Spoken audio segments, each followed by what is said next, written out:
கரவைகள் பின் சென்று காணஞ் சேர்ந்துன்போம் அறிவொன்றும் இல்லாத ஆய்குலத்து உன் தன்னை பிறவி பெருந்தனை புண்ணியம் யாமுடையோம் குறையொன்றும் இல்லாத கோவிந்தா உன் தன்னோடுறவேல் நமக்கிங்கொழிக்க ஒழியாது அறியாத பிள்ளைகளோம் அன்பினால் உன் தன்னை சிறு பேரழைத்தனவும் சீரியருளாதே இறைவா நீ தாராய் பகையேலோரெம்பாவாய். Andal finally does Sharanagati to Krishna in order to obtain moksha for herself and the other gopis. Sharanagati means complete surrender to the lotus feet of Sriman Narayana, and it's the only practical way of attaining moksha in the Kali Yuga. There are 6 things that a person does to establish their eligibility of attaining moksha through Sharanagati.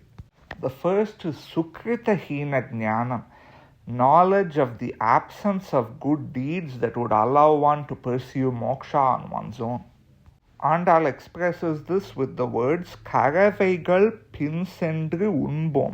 We follow behind cows and we eat. If they were following behind cows as part of their Varnashrama Dharma as a Kainkaryam to Sriman Narayana, that could be used as part of Karma Yoga to obtain mastery of the mind, which is a prerequisite for meditating on the Jivatma and Sriman Narayana, which is how you attain moksha through Bhakti Yoga. But they are just tending to their cows in order to eat, not as part of Karma Yoga. So they have no capacity to attain moksha on their own.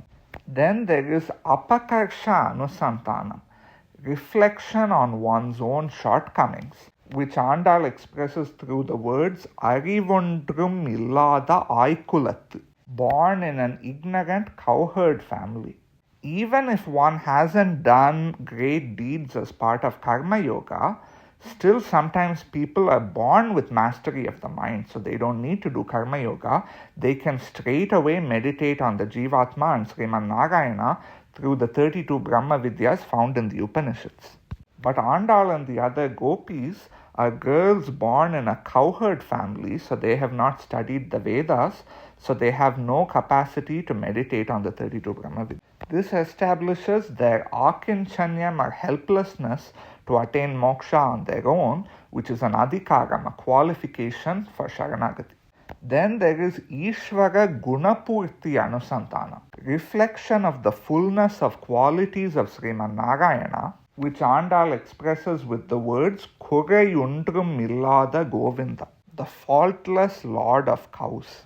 One might think that Andal and the gopis are not eligible for moksha because they have so many faults. But Sriman Narayana has Heya Pratyanikatvam, faultlessness, and so his faultlessness makes up for any faults in his devotees. And Andal calls Krishna Govinda, the lord of cows, to emphasize his saulabhyam, his accessibility. He incarnates on earth even among cowherds in order to give Jivatmas the opportunity to attain moksha through Sharanagati. Then there is Sambandha Jnanam, knowledge of the relationship between the Jivatma and Sriman Narayana.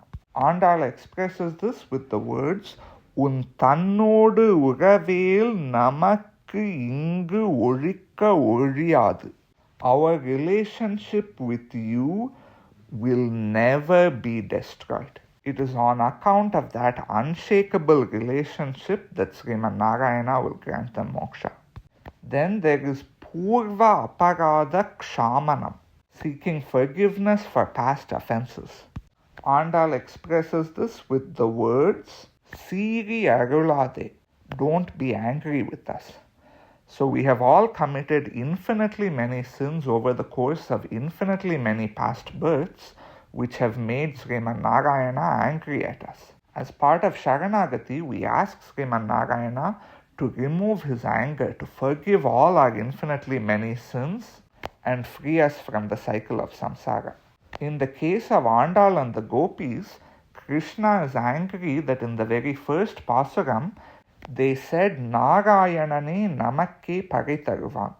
They referred to him by the name Narayana, which denotes his paratvam, his supremacy, rather than calling him Govinda, which denotes his saulabhyam, his accessibility. And Sriman Narayana likes his saulabhyam more than his paratvam.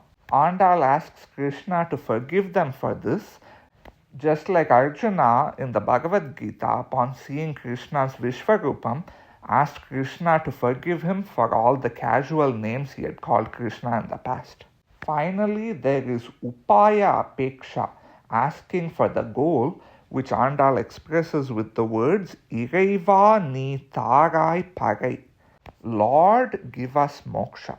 This is Andal's actual act of Sharanagati. This is what enabled her to marry Ranganatha and ultimately merge with the Ranganatha statue.